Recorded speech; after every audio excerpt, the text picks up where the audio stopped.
Assalamualaikum warahmatullahi wabarakatuh. Alhamdulillahi rabbil alamin. Wassalatu wassalamu asrofil anbiya'i wal mursalin wa ala alihi washabihi ajma'in. Amma ba'du.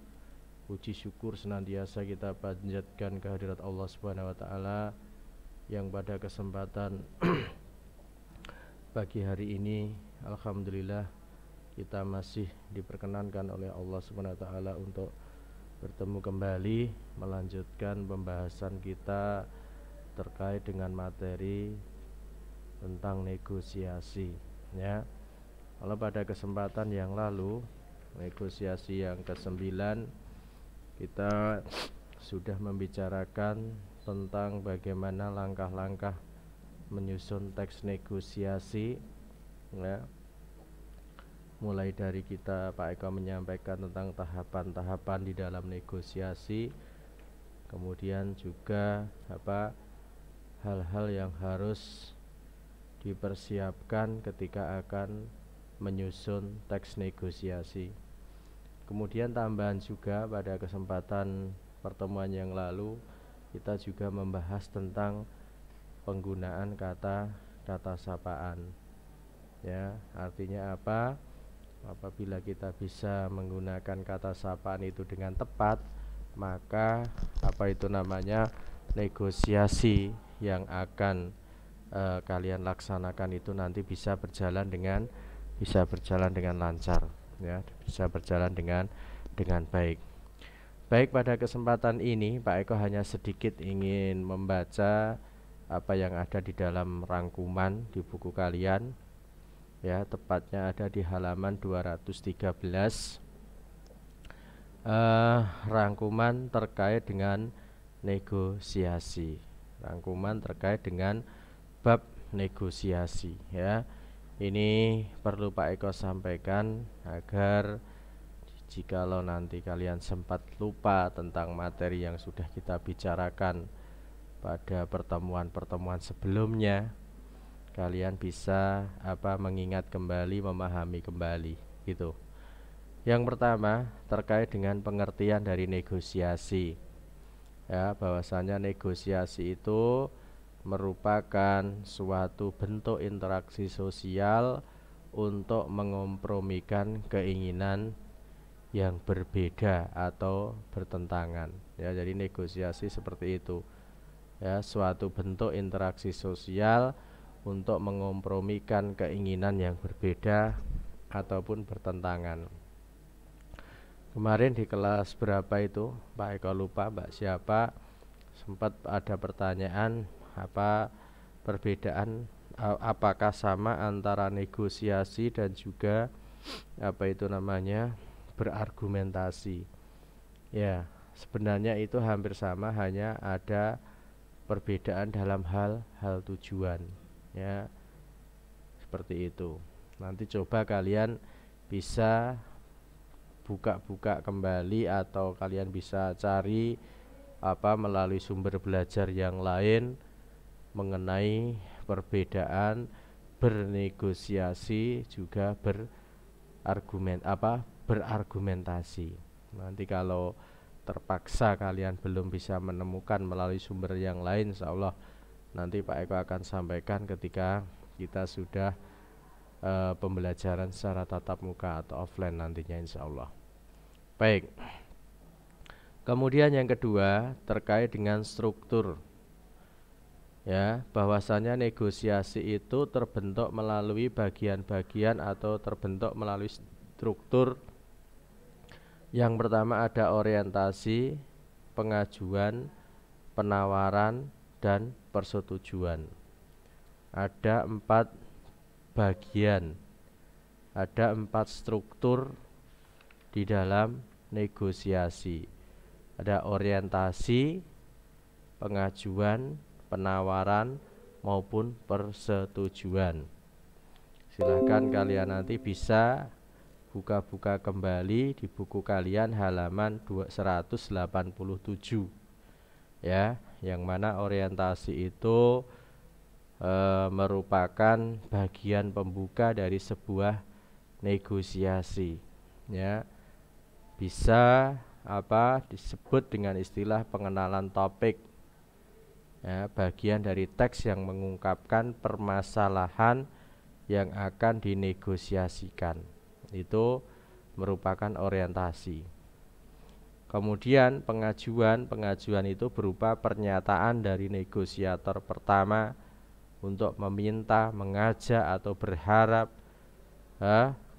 kepada negosiator kedua untuk melakukan sesuatu yang sesuai dengan keinginan negosiator satu. Ada orientasi, pengajuan, kemudian ada penawaran, dan yang terakhir ada persetujuan. Nah, itu adalah bagian-bagian dari negosiasi. Nah, kemudian dalam pelaksanaannya, teks negosiasi mencakup langkah-langkah berikut. Jadi ini adalah langkah-langkah atau tahapan-tahapan di dalam bernegosiasi. Ya, di antaranya tahapannya atau langkah-langkahnya. Yang pertama, negosiator 1 mengenalkan atau mengajukan suatu maksud. Negosiator 2 menyanggah dengan alasan. Negosiator 1 kembali mengemukakan argumen untuk mempertahankan yang pertama tadi, keinginan yang pertama. Kemudian negosiator 2 kembali mengemukakan penolakan dengan alasan tertentu pula. Kemudian terjadilah suatu kesepakatan. Itu adalah tahapan-tahapan atau langkah-langkah di dalam negosiasi. Kemudian poin yang ketiga di dalam rangkuman ini, kaidah negosiasi adalah sebagai berikut. Nah, kaidah negosiasi itu, atau yang kalau di dalam buku kalian itu atau karakteristiknya, ya, atau hal-hal yang harus dipenuhi di dalam negosiasi. Yang pertama berupa pernyataan-pernyataan dialogis yang melibatkan dua pihak atau lebih. Jadi negosiasi itu bisa berlangsung apabila di situ ada dua orang atau lebih. Negosiasi tidak bisa dilakukan seorang diri.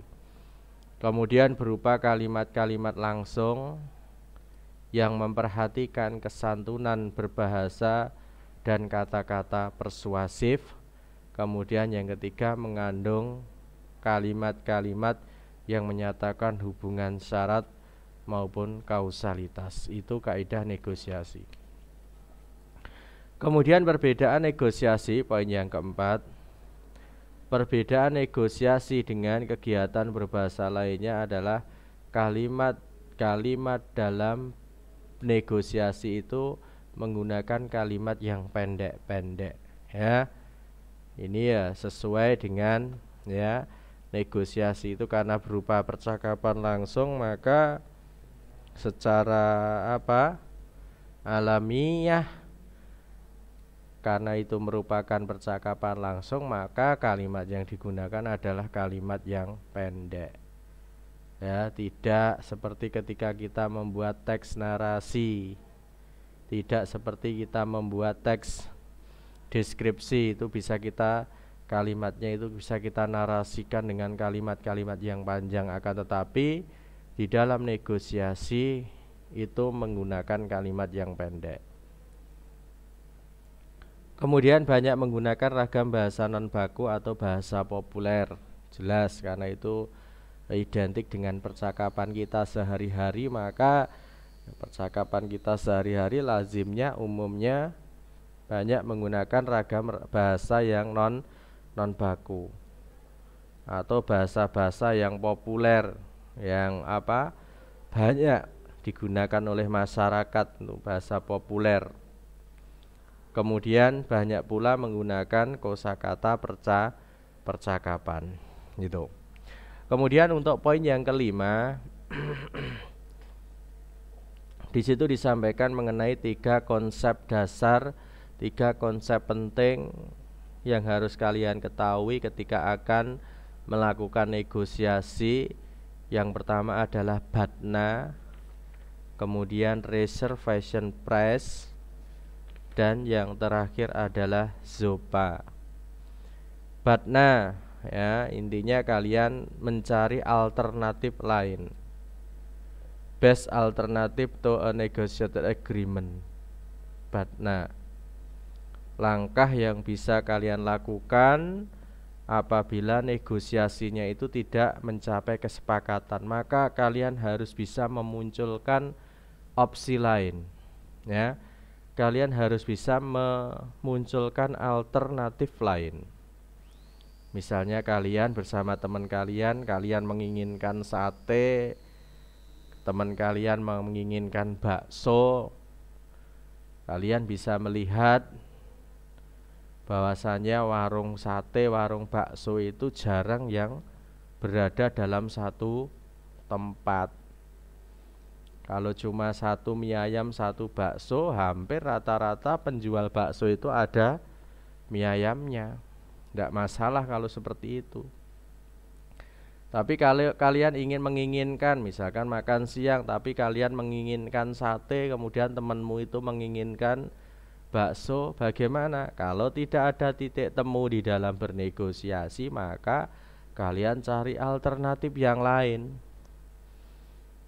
Apa? Ya kesukaan kedua bagi kalian maupun teman kalian. Kesukaan keduanya misalnya, ya udah saya tak ngalah saja, nggak makan sate, saya pengennya bakso. Lah nanti temanmu, ya sudah saya gini-gini ya bakso aja. Lah itu alternatif lain, opsi lain. Itu namanya batna. Itu adalah contoh yang paling mudah yang bisa kalian pahami. Batna. Reservation price artinya apa? Reservation price itu pengajuan tawaran terendah yang dapat diterima sebagai sebuah kesepakatan dalam negosiasi. Pengajuan tawaran yang paling rendah itu reservation price. Misalnya ketika kalian ingin membeli baju, misalkan si penjual menginginkan baju itu dihargai katakanlah 150.000. Kalian menawar sesuai dengan kemampuan kalian. Ya, Bu, saya tawar 100.000, Bu. Mungkin bagi kalian itu sudah merupakan jangkauan dari reservation price, tawaran terendah. Kemudian kalau tidak bisa menggunakan reservation price di dalam bernegosiasi, itu juga mengenal konsep yang namanya ZOPA, Zone of Possible Agreement. Suatu zona atau area yang memungkinkan terjadinya kesepakatan. Ibu yang menjual baju tadi 150 menginginkannya, kalian menginginkan 100.000. Bagaimana agar negosiasi itu bisa segera terselesaikan? Maka diambil rentang antara 100 dan 150.000 itu namanya area ZOPA. Ya sudah dek, ini saya beri ke kamu dengan harga 125. Biasanya seperti itu, biar sama-sama untung. Ibu yang menjual baju juga ada untung meskipun sedikit, adik juga tidak terlalu, ya misalkan tidak rugi. Ini tengah-tengah saja ya dek. Nah, itu namanya ZOPA. Ada batna, reservation price, ZOPA, yang mana konsep-konsep tersebut menentukan besarnya konsesi. Konsesi itu ya ganti rugi lah yang ingin didapat dan diberikan, menentukan perlu tidaknya melanjutkan negosiasi, dan menentukan pula langkah selanjutnya yang lebih menguntungkan. Itu 3 konsep dasar di dalam bernegosiasi. Hasil dari negosiasi itu terbagi ke dalam beberapa kemungkinan. Ada menang-menang, menang kalah, dan kalah-kalah.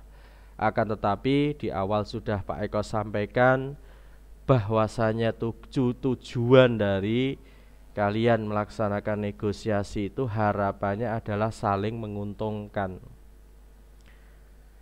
Jangan ada niat dalam hati kalian melaksanakan negosiasi itu hanya untuk menjatuhkan pihak lain, tidak boleh.